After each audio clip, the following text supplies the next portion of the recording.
ल है त साथीहरू, अब सब्सक्राइब चाहिँ कसरी बढाउने र कुन एप्सबाट बढाउने त्यो तपाईहरुलाई म जानकारी दिन गइरहेको छु। तपाईहरुले फाइनली चाहिँ एउटा एप्स डाउनलोड गर्नुपर्छ। त्यो एप्सको नाम चाहिँ रहेको छ हाम्रो YT सोशल। र तपाईहरुले पहिले नै डाउनलोड गरिसक्नु भएको छ र त्यसलाई कसरी युज गर्ने र कुन तरिकाले युज गर्ने, कसरी बढाउने। ल फाइनली गाइस तपाईहरुलाई म सिकाउन गइरहेको छु। तपाईहरु यहाँ जानु होला र प्ले स्टोरमा गएर तपाईहरुले सर्च गर्न सक्नुहुन्छ।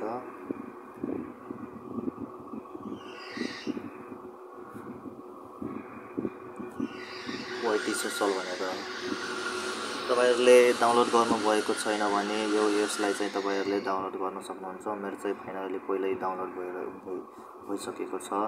तपाईहरुले यो एप्स यहाँदेखि डाउनलोड गरेर ओपन गर्न सक्नुहुन्छ।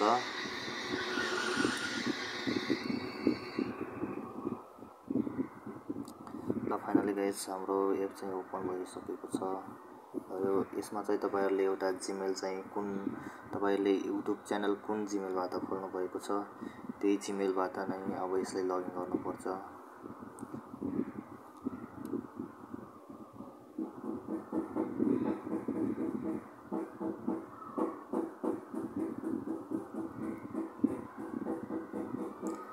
आफ्नो जीमेल लगइन गर्न सक्नुहुन्छ। जुन युट्युब खोल्नु भएको छ युट्युब च्यानल त्यसबाट चाहिँ तपाईले अब यहाँ जस्तै सिमोड देखिरहेको छ।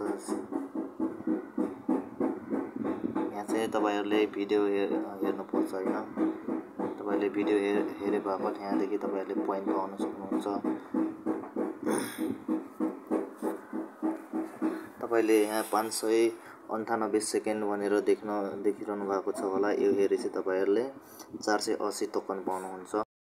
यो चाहिँ तपाईहरुको भ्यू बढाउने र यो चाहिँ सब्स्क्राइब बढाउने र अर्को चाहिँ तपाईहरुको लाइक बढाउने रहेको छ। तपाईहरुले के बढाउन चाहनुहुन्छ र त्यही तरिकाले तपाईहरुले चाहिँ यहाँ चुज गरेर त्योमा भिडियो अपलोड गर्न सक्नुहुन्छ। सब्स्क्राइब बढाउन चाहनुहुन्छ कि भ्यू बढाउन चाहनुहुन्छ कि तपाईले कमेन्ट्स बढाउन चाहनुहुन्छ कि लाइक बढाउन चाहनुहुन्छ र सब्स्क्राइब कसरी बढ्छ र तपाईहरुलाई त्यही तरिका अब म देखाउन गइरहेको छु। तपाईहरुले आएर चाहिँ आफ्नो युट्युब एप्समा जान सक्नुहुन्छ। तपाईहरुलाई म देखाउन गइरहेको छु। यो चाहिँ मेरो न्यू अकाउन्ट हैन युट्युब च्यानलको। यसमा तपाईहरुलाई देखाउँछु म।